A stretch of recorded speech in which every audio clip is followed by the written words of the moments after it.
NATO represents, on the part of Russia, a lack of trust. You break your words to us. Secondly, it represents military encirclement. But there's something even more profound that's a taboo in the United States. NATO expansion represents, for the Russians, American hypocrisy and a dual stand. The expansion of NATO is the expansion of the American sphere of influence. Where NATO goes, our military force goes. Where NATO goes, our arms munitions go. So there has been a tremendous expansion of America's sphere of influence since the mid-1990s, right plunk on Russia's border. All the while, every administration, American administration, saying to Russia, you cannot have a sphere of influence because that's old thinking. In other words, what they say is, we can now have the biggest sphere of influence the world's ever seen, and you don't get any, not even on your own border. Now imagine that you have a revolution in Mexico. And imagine that the government that comes to power is not a big fan of the United States of America. But since it's a little bit afraid of Big Brother, it asks the Russians to send over 3 or 4 or 5 divisions to be placed on the U.S.-Mexican border. Think the U.S. would accept that? So why would the Russians accept this? That's what it's really all about. Does there have to be a compromise? In my opinion, yes. And the compromise has to be that Ukraine, guaranteed, will not become a member of NATO. And then the compromise is that the Russians get out. What we're doing is encouraging the Ukrainians to play tough with the Russians. We're encouraging the Ukrainians to think that they will ultimately become part of the West, because we will ultimately defeat Putin and we will ultimately get our way. And of course, the Ukrainians are playing along with this. And the Ukrainians are almost completely unwilling to compromise with the Russians and instead want to pursue a hardline policy. As I said to you before, if they do that, the end result is that their country is going to be wrecked. And what we're doing is, in effect, encouraging that outcome. I think it would make much more sense to work to create a neutral Ukraine. It would be in our interest to bury this crisis as quickly as possible. It certainly would be in Russia's interest to do so. And most importantly, it would be in Ukraine's interest to put an end to the crisis. Yeah, in fact, a close aide of President Putin, who has special responsibility for Ukraine, has actually said this week that the United States is preparing for a war against Russia through Ukraine, and that what they plan is to try to take Crimea back.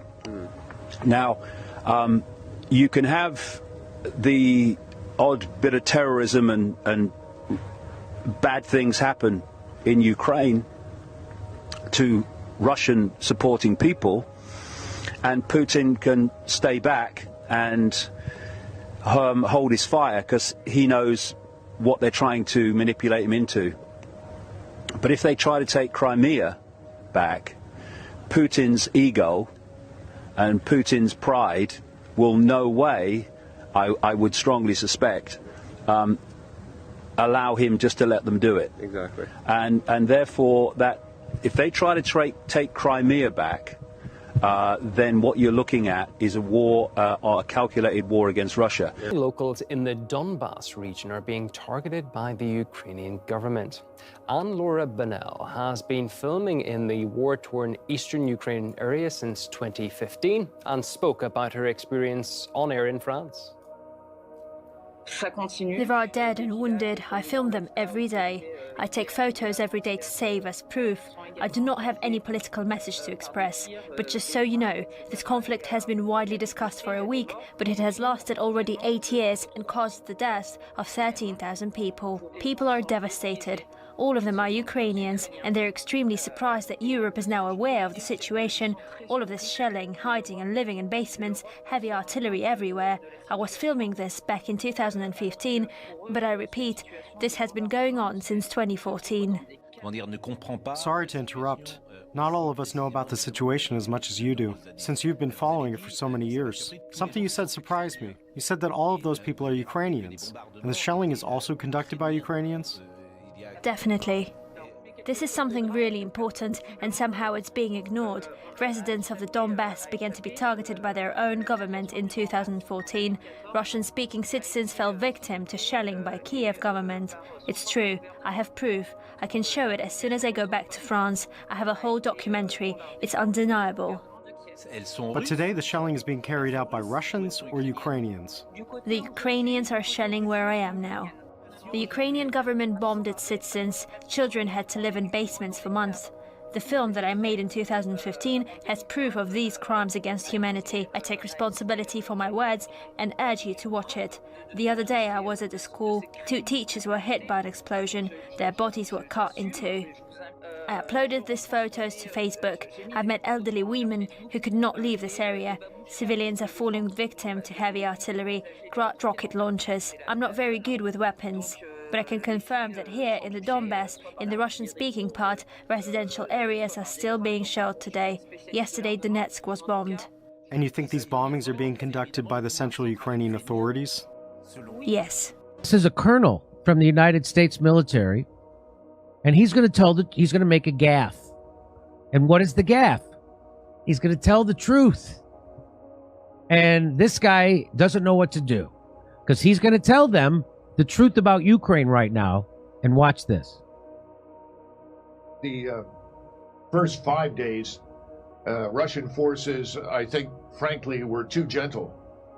They've now corrected that. So I would say another 10 days, this should be completely over. But the question is, what is it that Zelensky is going to do? The Russians have made it very clear what they want is a neutral Ukraine. This could have ended days ago if he accepted that. And then they can adjust. So there's a colonel from the United States military saying this could have been over a long time ago if Zelensky would have just agreed to keep his country neutral. Won't do it. Here we go. Borders, but the eastern part of Ukraine is firmly in Russian hands. But again, the Russians are not seizing territory. They're destroying Ukrainian forces. That's their focus. Colonel, it sounds like you don't approve of Zelensky's stand. Oh, I think Zelensky is a puppet. And he is putting huge numbers of his own population at unnecessary risk. And quite frankly, most of what comes out of Ukraine is debunked as lies within 24 to 48 hours.